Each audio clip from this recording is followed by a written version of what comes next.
think I'm just gonna keep rocking the no eyebrows. It's like the third video in a row. I kind of like it. I'm kind of digging it. Today we are doing a what I watched in September video, a little Letterboxd recap for you of everything that I watched this last month. I am filming this a little bit early because today is the 26th that I'm filming this, so we still have a couple more days left of the year, got a little bit more than that, a couple more days left of the month, and I will probably still watch a movie or two in that time, but I am leaving on Thursday to go to LA. So although I can't do Halloween Horror Nights, we're still doing our yearly LA trip as our like baby moon, or like our last trip before baby. So I'm very excited about it, but I will be gone during that time. So we're filming this a little bit early. Also, my Smile review, I am going to an early screening on Wednesday for Smile. So usually when I go to an early screening, I can get the review up really quickly, but that's not going to happen because I'm going to be in LA the very next day. So like the next morning I'm leaving, so I won't have time to film it.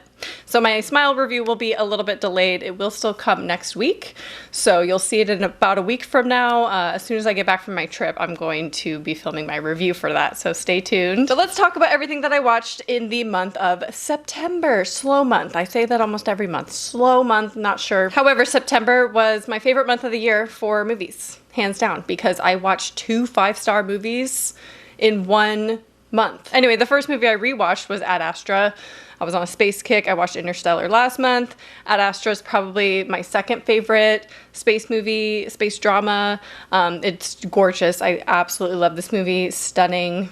It's fantastic. Then I finally watched Midsommar, the director's cut. I own the director's cut. You might see it in videos, you know, this little yellow guy up here.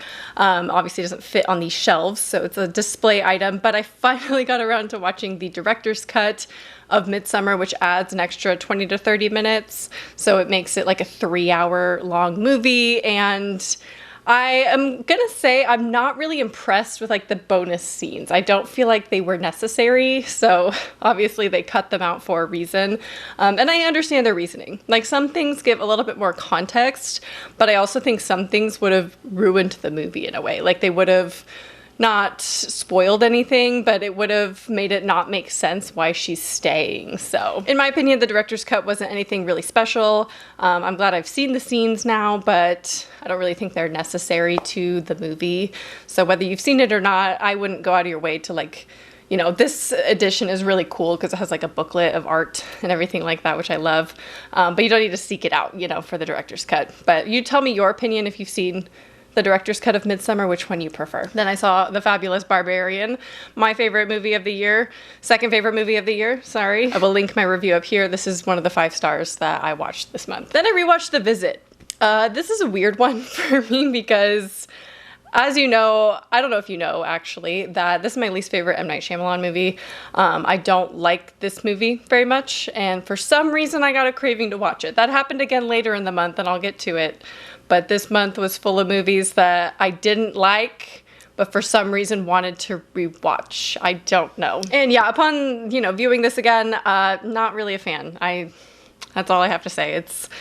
My opinion still stands. I don't like this movie. I don't like the twist in it. I just think it's a little exploitative, and I'm tired of that being a twist in M. Night Shyamalan movies. So anyway, let's get to the juice of the video, right? Let's get to the movies that I actually want to talk about. First up, we have Goodnight Mommy, the new remake, the American remake. The original one is German. I wasn't a huge fan of the original one, to be honest.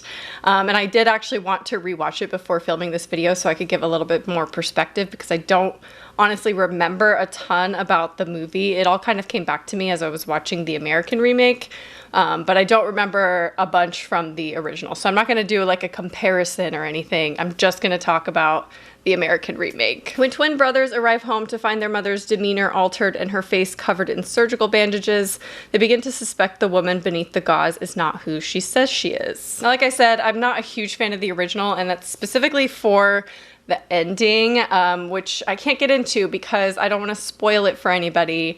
But if you've seen it, you probably understand why it's not my favorite type of ending. It's also not super original. I feel like it's been done before and is comparable to other movies who have done a very similar twist. That being said, I really like Naomi Watts, so I really did want to watch the remake, to be honest. I was curious about it, and I wanted to see if I would like this one a little bit more, or even though it has like, you know, similar storyline. I have heard other people say in comparing it to the German version that it takes away all of the like psychological horror elements out of the original, and it just kind of like dumbs it down a little bit. And I just think that's very traditional American fashion for remaking a kind of disturbing foreign film. I feel like Americans are really great at that. The exception to that is The Ring, of course. I think The Ring remake is better than the original, but the original still is a great film. But I just think it goes to show like American remakes tend to take away a lot of the disturbing nature from the original, and they like kind of miss the mark as far as like the tone and things like that. So the score in Goodnight Mommy was like so overwhelming for some reason. I was like, this is too much. We're doing too much with the score. It's like not even that intense of a scene, and they're adding like this dramatic music, and it was so much that it was like jarring to me. It was like distracting how much the score was at times. Also the inconsistencies. I can't stand a big budget movie doing small little inconsistencies. It drives me nuts when she rips up a piece of paper and then we see the paper later on and it's like not the same rips as she made originally. Like we see her rip it in half completely, and in the next shot it's like the corners ripped. I just don't like those kind of inconsistencies. I feel like those are they're minor things, but they're distracting to someone like me who's like paying attention to details. I don't know. Personally, I feel like they made the twist, I guess, or the ending kind of reveal way too obvious, like way early on. And then they took so long to actually reveal it, which is actually a very similar issue I have with Don't Worry, Darling, which I'll get to at the end of the video because I watched that this month as well. But it's just too obvious, and then the viewer knows what's going on, and then it just takes forever to actually reveal it. So there's really no tension there in the middle because, I mean, I think it's hard to say because if I've seen the original and I know the story, can I say that like the twist was obvious? I think it was still obvious, even though I've seen the original, but you know, obviously I have that perspective going in, so I don't know if that's cheating, but I do stand by they took too long to actually reveal it. I feel like if they revealed it a little bit earlier and then kind of delved into it, it would have been more powerful. But overall, I just wasn't a fan. The pacing was really bad. Yeah, I feel like they tried really hard with this one, and it came across like a little too try hard, and I just wasn't a huge fan. Naomi Watts was great.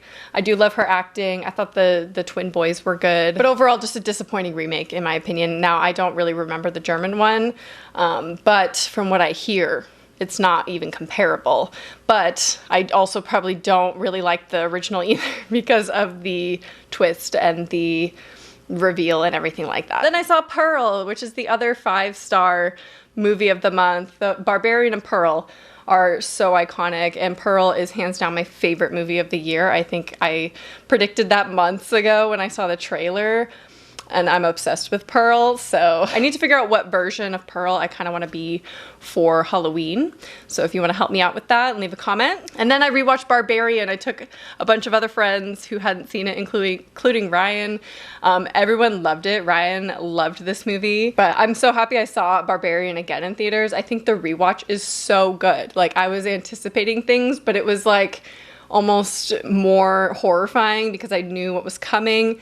I think it's a great second watch, so if you loved Barbarian, make sure you rewatch it. Next movie I want to talk about is My Little Eye. So someone told me about this in a comment, and I immediately went and bought the DVD on Thrift Books. I'm so happy I found it on there because I could not find it streaming anywhere. I would have paid to own it on digital. I would have paid to rent it, but it just wasn't anywhere. So I had to get the DVD. And it's rare that I buy a DVD without seeing the movie first, but I just had a feeling that I would like it. So this is a 2002 movie that follows 5 people who are offered $1 million to spend 6 months together in an isolated mansion with cameras watching their every move. If you're a fan of House on Haunted Hill, the 1999 version, I think you'd like this movie.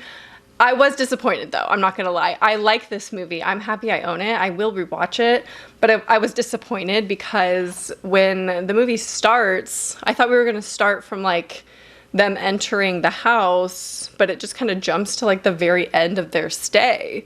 And I was disappointed I didn't get to see any of that buildup. I kind of wanted it to feel a little bit more like Big Brother, the show, you know, because that's my favorite show, which Taylor won, thank you. But I just felt like My Little Eye was so dull for so long, and it's like it could have been dull in the beginning, like if we just went back in time and then had time jumps throughout the 6 months, or they could have condensed the 6 months. Like, why did it have to be so long? Like, the House on Haunted Hill is you stay the night, you get money.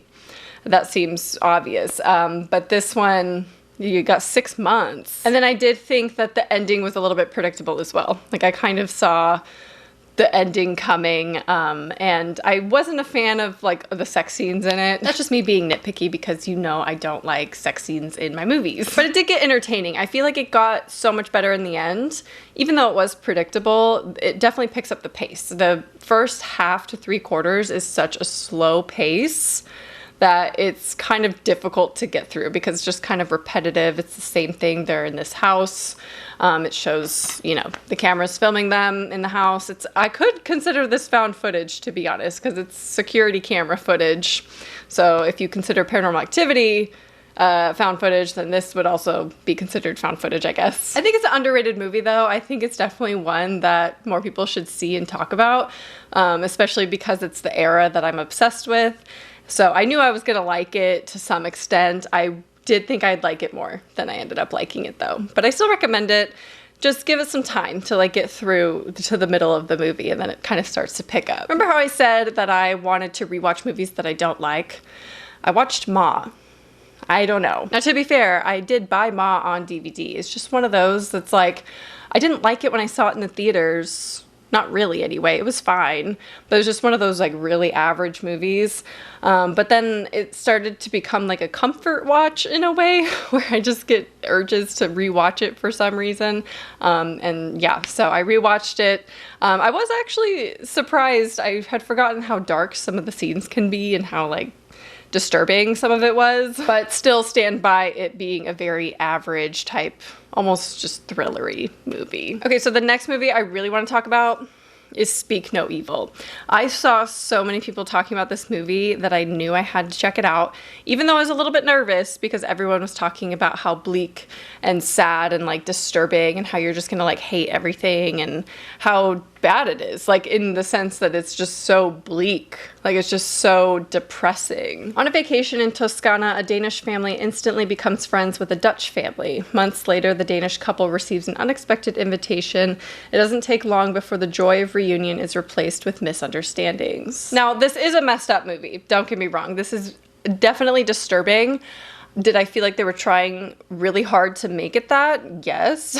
I think it didn't feel natural.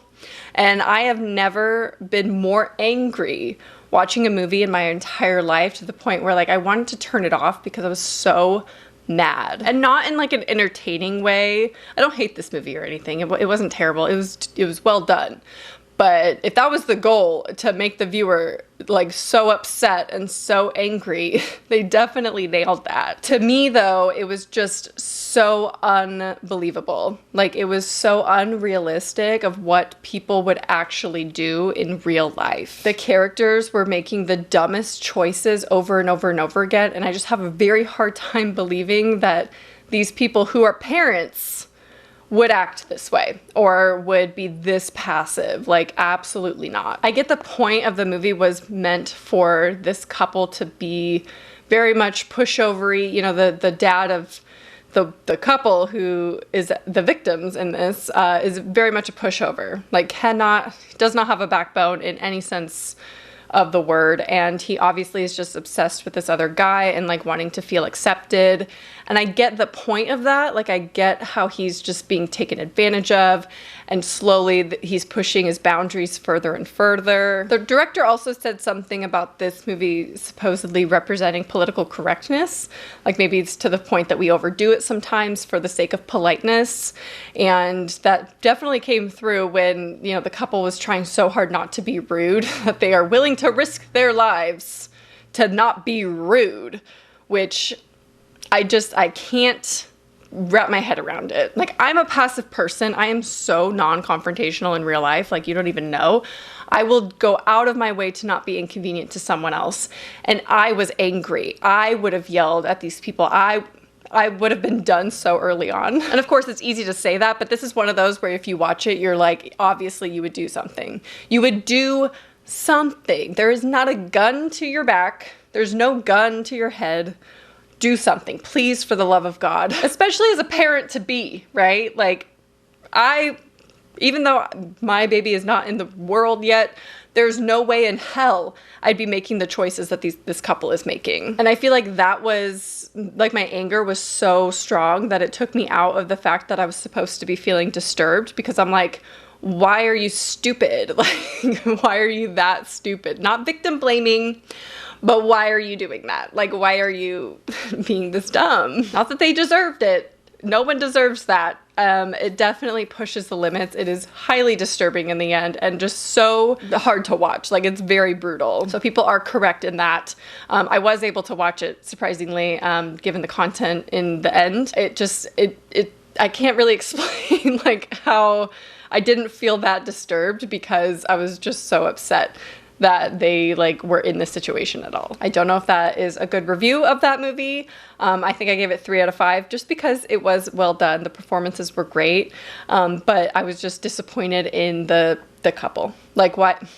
Like, why? It just didn't feel real. Like, I don't know any real person in real life that would tolerate the things that they were tolerating. Okay, so the last movie we're gonna talk about in this video is one that I recently watched, Don't Worry, Darling. I have gotten some requests to review it. It is more of like a thriller movie, I'd say psychological at best, definitely not a horror movie. A 1950s housewife living with her husband in a utopian experimental community begins to worry that his glamorous company could be hiding disturbing secrets. This movie's a frustrating one as well. This one was almost there. It was almost there. It's so frustrating to see the potential of a movie and then to be let down by it. So obviously this stars Harry Styles and Florence Pugh and Olivia Wilde, who is the director, and I'm not going to get into all of the drama. I feel like we've seen enough of the drama. In my opinion, it almost feels like a publicity stunt, even though stuff did happen with Shia LaBeouf. I feel like it was just rehashed for the sake of PR. So I'm not gonna get into all of that. If you're interested, there's YouTube videos on it. So when the movie started, I was actually really excited. I liked the beginning. I kind of liked the tension building slowly through the beginning. But I will say I knew the twist or the reveal from the trailer. As soon as I saw the trailer, the first time, I knew exactly what was going on. Obviously, I didn't know every single detail of everything in the end, but I will say I knew the big picture, right? I knew exactly what was going on. And I find it really interesting that Olivia Wilde said that Inception and The Truman Show were both inspirations for this movie. And the reason why that's interesting is because she doesn't credit Stepford Wives. How could you not say that this movie is not inspired by Stepford Wives? Because that's essentially what is going on, right? All of these couples go to this experimental community, literally Stepford Wives. Now, obviously, it's very different. In the end, there's different stuff going on. That's not like the whole thing, but I mean, it's so obvious in the 50s setup, you know, like the 50s setting and everything. Like, how do you not credit that as some inspiration, at least? But so much of this movie's potential, I feel, was wasted. I feel like they tried to do a commentary piece and a lot of the things just weren't executed well. When it got to the reveal in the end, I was so excited for about 10 minutes. And then it just really slowly fizzled out. I just feel like they lost a lot of the potential in the end. And I had seen reviewers say like, oh, it doesn't know what to do with the ending. It doesn't know where to go. And then as soon as the ending began, I was like, what are you talking about? This is great. I love this explanation. I love this storyline. Can we see more of this? And then we don't. We get like a little snippet. And then it just does fizzle out. It just doesn't know how to wrap up the movie. So it ended up being very, very disappointing. And it just was a movie. Like, it's just a movie, you know, it's not anything really special. I will say Florence Pugh carried this entire movie. Obviously, I think she was amazing in this. Harry Styles is a little bit questionable at times, but I will say when he's yelling, I believe him. I feel like there was really only a handful of scenes that had any real tension in it. And by a handful, I mean like two 2 or 3 scenes maybe that I can think of that felt tense. Otherwise, it just was very repetitive, and I think that was annoying. And like I said with Goodnight Mommy, it took too long to get to the reveal. I feel like we knew what was going on, like they implied a lot of things, and then we just got a lot of repetition. Whereas if they had made the reveal a little bit, you know, closer into the movie, like in the halfway point, we could have seen so much more done with that. Like, it could have been so cool to see it from different perspectives, because once we know what's going on, we can get a little bit from the husband's perspective and from the wife's perspective and get that juxtaposition. But because it's just from the wife's for so long, we're getting a lot of repetition. We're getting a lot of the days are the same, she's losing her mind, things like that. She's getting skeptical of what his job actually is. And I just feel like there was a lot of filler scenes that did not need to be in there, and that they lasted way, way too long. Like, so many of the scenes were just like, can we move on? Like, I was just getting bored throughout a lot of it, especially in the middle, because the beginning was strong, the reveal was strong, and then the entire between was not great, and then the ending was not great. So that's all I can really say without like spoiling anything or talking about the actual ending or anything like that. Definitely don't have to see it in theaters, but if it's something that seems interesting, or you like Florence Pugh or Harry Styles, which I know a lot of people are going to watch this movie because they're in it, then just wait for it to come out on streaming or VOD, because it's just not worth a, sorry, my Xbox, not worth a theater experience in my opinion. So that's everything that I watched in the month of September. I'm halfway through 2 movies, A Return of the Living Dead and It, so I'll finish those through the end of the month, but those aren't anything special that I need to review for you or anything like that. But I would love to hear your favorite thing that you watched in the month of September, and anything that you want me to cover at the end of October for my next monthly recap. So I hope you enjoyed this video, and I will talk to you soon. Bye.